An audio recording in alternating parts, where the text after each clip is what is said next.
इन 6 अवसरों पर चुप रहने में ही है भलाई।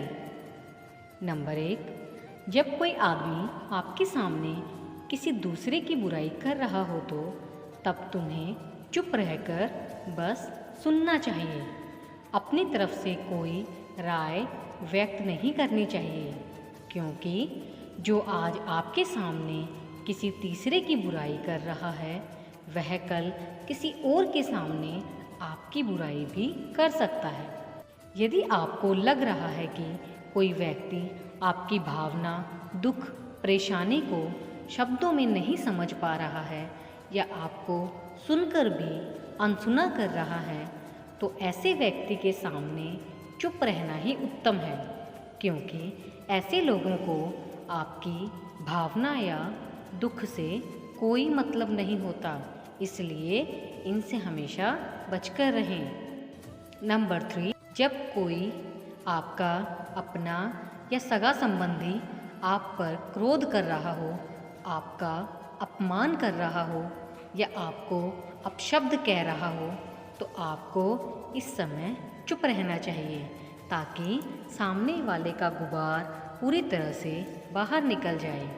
आप यदि सही हैं तो उससे माफ़ी न मांगे और चुप रहकर सही समय का इंतज़ार करें।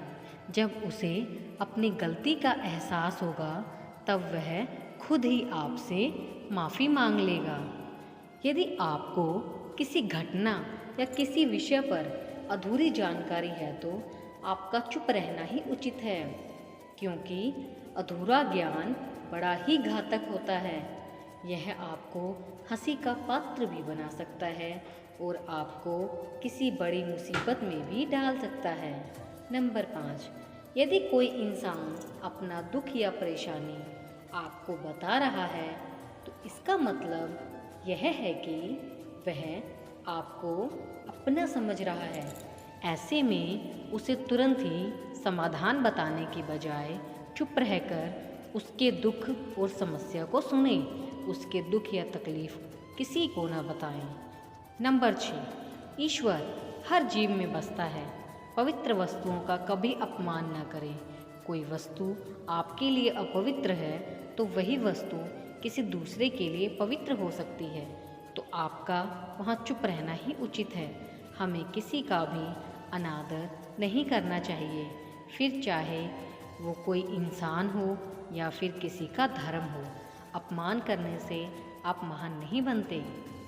तो ये थी कुछ ऐसी परिस्थितियाँ जहाँ आपका चुप रहना ही उचित है।